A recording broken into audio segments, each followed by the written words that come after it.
Students, कल हमने किए थे विशेषण। हमने विशेषण के 3 भेद कर लिए थे।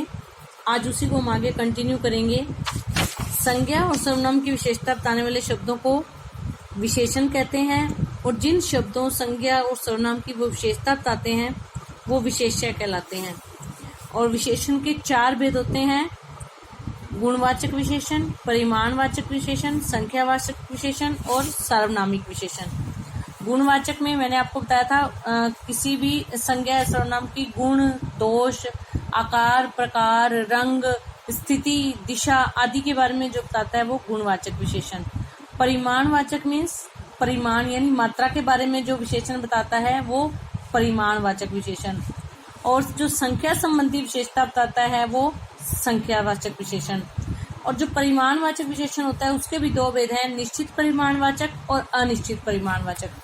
निश्चित परिमाणवाचक जैसे 2 किलो चावल ले आओ, अब ये निश्चित परिमाणवाचक है। और अगर ये कह दें कि बाजार से थोड़े चावल ले आओ तो वहां पे क्या होगा? अनिश्चित, हमें पता ही नहीं थोड़े ज्यादा के कितने की बात की जा रही है।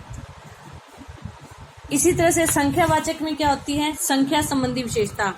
कक्षा में 10 विद्यार्थी बैठे हैं तो जो काउंटेबल नाउन होती हैं वो संख्यावाचक विशेषण होती है। और संख्यावाचक विशेषण के 2 भेद होते हैं: निश्चित संख्यावाचक और अनिश्चित संख्यावाचक विशेषण। निश्चित संख्यावाचक में वही होता है, निश्चित संख्या दी होती है। और अनिश्चित में कक्षा में कुछ विद्यार्थी बैठे हैं तो अब पता नहीं 10 बैठे हैं 5 बैठे हैं, लेकिन वो काउंटेबल हैं।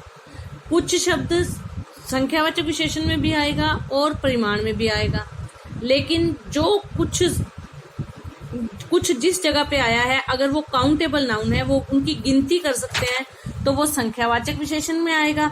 जैसे कक्षा में कुछ विद्यार्थी बैठे हैं तो उनको हम गिन सकते हैं तो वो क्या है? संख्यावाचक विशेषण। अगर हम कहें कि कुछ चावल ले आओ, चावल को हम गिन नहीं सकते, उसको नाप तो सकते हैं, तो वो क्या है? अनिश्चित परिमाणवाचक। चौथा भेद है इसका सार्वनामिक विशेषण। जब सर्वनाम शब्द विशेषण के रूप में आए तो वहां पर सार्वनामिक विशेषण कहलाता है। जैसे मेरा, ये शब्द सर्वनाम शब्द है, लेकिन ये सर्वनाम की जगह पर विशेषण के रूप में प्रयोग हो तो वो क्या कहलाते हैं?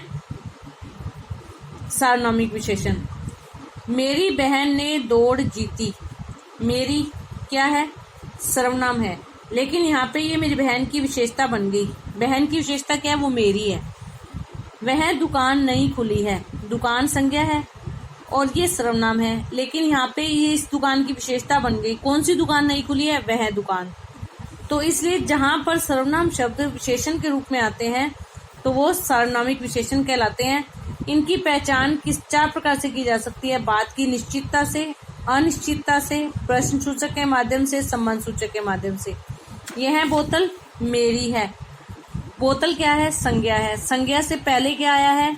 यह सर्वनाम शब्द है लेकिन विशेषण के रूप में प्रयोग हो रहा है तो क्या है? ये सार्वनामिक विशेषण। तो इस तरह से जो ये सार्वनामिक विशेषण में सर्वनाम शब्द विशेषण के रूप में आते हैं। आगे इसमें परिमाणवाचक और संख्यावाचक विशेषण में अंतर। परिमाणवाचक में मैंने आपको पहले ही बता दिया कि नाप तोल संबंधी विशेषता होती है, संख्यावाचक में गिनती संबंधी। परिमाणवाचक में अनिश्चित परिमाणवाचक जो है उसमें कुछ थोड़ा शब्द का प्रयोग होता है लेकिन उनको हम गिन नहीं सकते। संख्यावाचक के अंदर भी अनिश्चित संख्यावाचक में कुछ थोड़ा इन शब्दों का प्रयोग होता है, लेकिन वो प्रयोग क्या होता है? उनको गिन सकते हैं। ठीक है, जैसे बाजार से कुछ पेंसिलें ले आओ।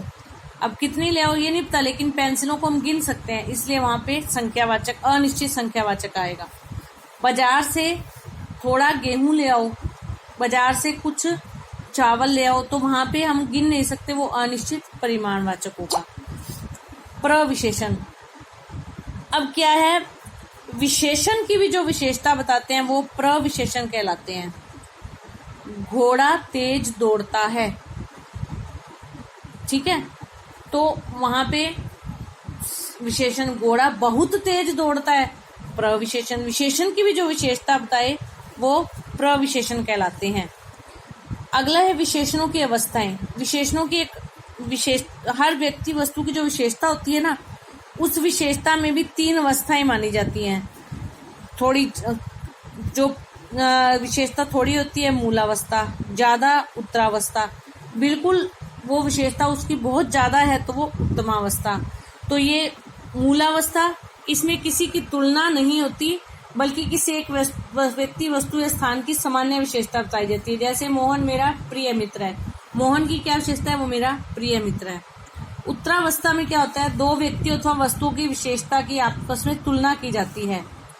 रमेश आकाश की अपेक्षा प्रियतर मित्र है, मतलब रमेश भी मित्र है लेकिन आकाश की अपेक्षा वो ज्यादा प्रिय है। 2 की तुलना होगी। उत्तमावस्था, इसमें बहुत से लोगों से साथ तुलना होती है। अमन मेरा प्रियतम मित्र है, मतलब सबसे प्रिय है। 2 की तुलना नहीं, आकाश से वो श्रेष्ठ था लेकिन यहाँ वो सबसे श्रेष्ठ है तो सबसे उसकी तुलना होगी। तो क्या होगा, पहले नॉर्मल, फिर उससे अधिक, फिर उससे भी अधिक। तो ये जो अवस्था है ना, मूलावस्था, उत्तरावस्था, उत्तमावस्था, ये आपको लर्न करनी है। उच्च, उच्चतर, उच्चतम, दृढ़, दृढ़तर, पहला जो है नॉर्मल, फिर तर, फिर तम, ये होगा। उत्तमावस्था में तम लगेगा, उत्तम मतलब तम, और उत्तरावस्था मतलब तर लगेगा। उच्च के साथ तर, उत्तरावस्था है ना, तर लग जाएगा, उच्चतर। उत्तमावस्था उत्तम है ना, तो तम लग जाएगा, उच्चतम। तो ये आपको लर्न करना है। उसके बाद में इसका जो बुक वर्क है वो हम कल करेंगे। धन्यवाद।